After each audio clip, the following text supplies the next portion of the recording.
دوستو یہ 1 ارب 41 کروڑ سے زائد آبادی والا ملک چین ہے۔ یعنی دنیا کا تقریباً ہر 5واں شخص اس ملک میں رہتا ہے۔ لیکن آپ کو یہ جان کر حیرت ہوگی کہ اتنی بڑی آبادی والے اس ملک کی کل آبادی کا تقریباً 94% اس لائن سے مشرق کی جانب رہائش پذیر ہے، جو کہ چائنا کے کل رقبے کا 43% بنتا ہے، جبکہ اس لائن کے مغرب کی طرف جو کہ 57% چائنیز رقبہ بنتا ہے، چائنیز آبادی کے صرف 6% افراد آباد ہیں۔ اس کی کیا وجہ ہے کہ تقریباً 60% کے لگ بھگ یعنی آدھے سے بھی زیادہ چین خالی پڑا ہے۔ چین کے مشرقی اور مغربی علاقوں میں آبادی کی اس تقسیم کے علاوہ کیا کوئی اور فرق بھی ہے؟ کیا چین نے اپنے اس مغربی حصے کو آباد کرنے کی کوشش بھی کبھی کی ہے یا نہیں؟ یہ علاقہ اتنا انڈر ڈیولپڈ آخر کیوں ہے؟ آئیے جانتے ہیں۔ چین کے مشرق میں آبادی زیادہ اور مغرب میں کم ہونے کی سب سے بڑی وجہ اس کا جغرافیہ ہے۔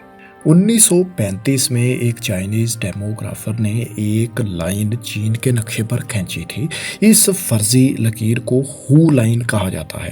ہو لائن سے مشرق میں وسیع و عریض اور زرخیز زمین کے میدان ہیں، جو کاشتکاری کے لیے موزوں ترین زمین ہوتی ہے۔ اس کے علاوہ مشرقی چین کا موسم بھی معتدل رہتا ہے، جو انسان کی آبادکاری کے لیے بھی انتہائی سازگار ہوتا ہے۔ اس کے برعکس اس لائن کے مغرب میں واقع چین کا زیادہ تر علاقہ دو بڑے صحراؤں، صحرائے ٹاکلا مکان اور صحرائے گوبی پر مشتمل ہے۔ اس کے علاوہ باقی رقبے پر تبتین پلیٹو پھیلا ہوا ہے اور یہاں بھی فصلیں کاشت کرنا ممکن نہیں۔ یہ دونوں صحرا گرم تو ہیں لیکن سردیوں میں انتہائی سرد بھی ہو جاتے ہیں، یوں یہاں انسانوں کا رہنا بھی مشکل ہو جاتا ہے۔ یہ صحرا مزید بھی پھیلتے چلے جا رہے ہیں اور چین کی زرخیز زمین کو بھی مسلسل اپنی لپیٹ میں لے رہے ہیں۔ ان صحراؤں کو مزید پھیلنے سے روکنے کے لیے چینی حکومت اقدامات بھی کر رہی ہے، جس پر ہم ایک مکمل ویڈیو کر چکے ہیں۔ آپ وہ ویڈیو آئی بٹن پر کلک کر کر دیکھ سکتے ہیں۔ دوستو، کسی بھی علاقے میں فصلوں کی کاشت کے لیے بارشوں کا ہونا بھی لازمی ہوتا ہے۔ چین کا مشرقی حصہ اس حوالے سے خوش قسمت ہے کہ یہاں زرخیز زمین ہونے کے ساتھ ساتھ ایسٹ چائنا سی سے آنے والی ہوائیں بادلوں کو بھی خوب برساتی ہیں، لیکن یہ بادل چین کے مغربی حصے تک نہیں پہنچ پاتے اور چین کا مغربی حصہ بارشوں سے محروم ہی رہتا ہے۔ اس محرومی کی وجہ ایک پہاڑی سلسلہ ہے جو مشرقی چین میں شمال سے جنوب تک پھیلا ہوا ہے، اور یہ سلسلہ ان بادلوں کو مغرب کی طرف نہیں پہنچنے دیتا۔ چین کے جنوب میں بھی ہمالیہ کا پہاڑی سلسلہ واقع ہے، جو انڈین اوشین یا بحر ہند سے آنے والے بادلوں کو مغربی چین تک پہنچنے نہیں دیتا۔ اس طرح مغربی چین میں بارشیں نہ ہونے کے برابر ہوتی ہیں۔ بارش نہیں تو کاشتکاری بھی نہیں، کاشتکاری نہیں تو ظاہر ہے لوگ بھی وہاں پر آباد نہیں ہوں گے۔ دوستو، مغربی چین کی خشک سالی کو ختم کرنے کے لیے چائنیز گورنمنٹ نے تبت کے 16 لاکھ مربع کلومیٹر کے علاقے پر مصنوعی بارش برسانے کے پروجیکٹ کا آغاز بھی کر رکھا ہے۔ چین اور باقی دنیا میں مصنوعی طور پر بارش کیسے برسائی جاتی ہے، اس موضوع پر بھی ہم ایک ویڈیو کر چکے ہیں، آپ آئی بٹن پر کلک کر کر دیکھ سکتے ہیں۔ اب چلتے ہیں چین کے مشرق میں زیادہ اور مغرب میں کم آبادی ہونے کی دوسری وجہ کی طرف۔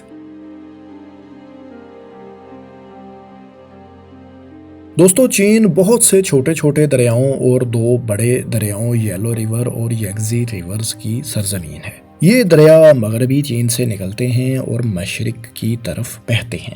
ان میں سے دریائے یانگزی ایشیا کا سب سے بڑا دریا ہے۔ اب اگر تاریخی طور پر دیکھا جائے تو دنیا میں جہاں کہیں بھی انسانی تہذیب نے جنم لیا ہے، وہ پانی کے آس پاس ہی لیا ہے۔ مثال کے طور پر قدیم سندھ کی تہذیب کا آغاز انڈس ریور بیسن میں ہی ہوا، اور مصر کی قدیم تہذیب کا جنم بھی دریائے نیل کے آس پاس کے علاقوں میں ہی ہوا تھا۔ چین میں یہ دو بڑے دریا قدیم تہذیبوں کے لیے پانی کا ذریعہ ہونے کے ساتھ ساتھ تجارت میں بھی معاون ثابت ہوتے رہے ہیں۔ اسی لیے قدیم چائنیز باشندے ان کے ارد گرد ہی آباد ہوئے۔ اب ان کی آنے والی نسلیں بھی چین کے اسی مشرقی حصے میں زیادہ آباد ہیں۔ یہ دونوں دریا چونکہ انتہائی بڑے ہیں تو ان کے ذریعے تجارت آج بھی پانی کے راستے جاری ہے۔